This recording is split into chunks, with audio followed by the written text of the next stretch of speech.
हर हर महादेव मित्रों, इंसान को कभी अपने अच्छे समय पर घमंड नहीं करना चाहिए, क्योंकि समय कब करवट ले ले कोई नहीं जानता। जो आज तुम्हारे साथ हंसते हैं, जरूरी नहीं कल वही तुम्हारे आंसू पोंछें। दर्द सिर्फ तुम्हारा होता है, और फैसले अगर गलत हो जाए तो पछतावा भी अकेले ही करना पड़ता है।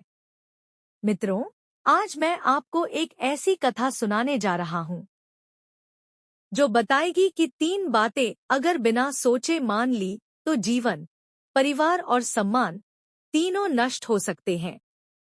एक दिन कैलाश पर्वत पर भगवान शिव ध्यान में लीन थे। माता पार्वती ने प्रश्न किया, हे नाथ, इस संसार में सबसे बड़ा पाप क्या है और सबसे बड़ी भूल कौन सी है जो इंसान अपने ही हाथों अपने जीवन को नष्ट कर लेता है। महादेव मंद मुस्कान के साथ बोले, हे देवी, सबसे बड़ा पाप है अधर्म जानते हुए भी मौन रहना, और सबसे बड़ी भूल है बिना जांचे परखे किसी की बात पर भरोसा कर लेना। आज मैं तुम्हें एक कथा सुनाता हूँ जो हर मनुष्य को जीवन में एक बार जरूर सुननी चाहिए। मित्रों, बहुत समय पहले धर्मपुर नाम का एक समृद्ध राज्य था। उस राज्य के राजा थे राजा वीरभान सिंह। राजा वीरभान धर्मप्रिय, दानी और प्रजावत्सल थे, परंतु ईश्वर ने उन्हें एक परीक्षा दी थी, संतान का अभाव।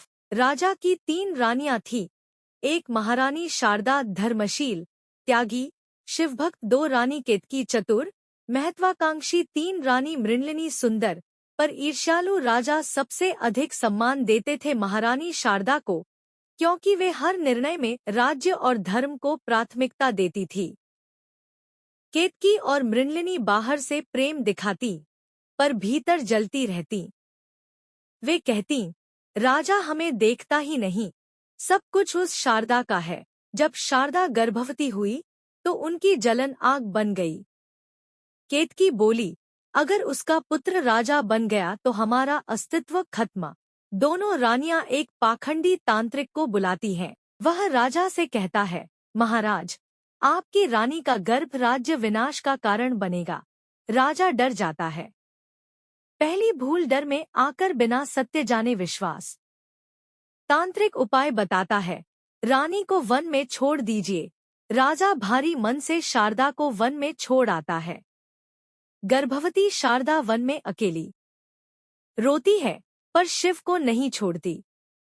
एक ऋषि का आश्रम मिलता है, वहीं पुत्र जन्म लेता है। नाम होता है उद्यन।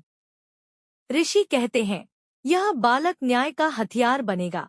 इधर राज्य में केतकी और मृणलिनी राजा को कठपुतली बना देती हैं। मंत्री से मिलकर राज्य बेच देती हैं। शत्रु आक्रमण करता है, राजा अकेला पड़ जाता है। तभी युद्धभूमि में एक युवक आता है, उद्यन। उसके पास भोलेनाथ का दिया दिव्य अस्त्र।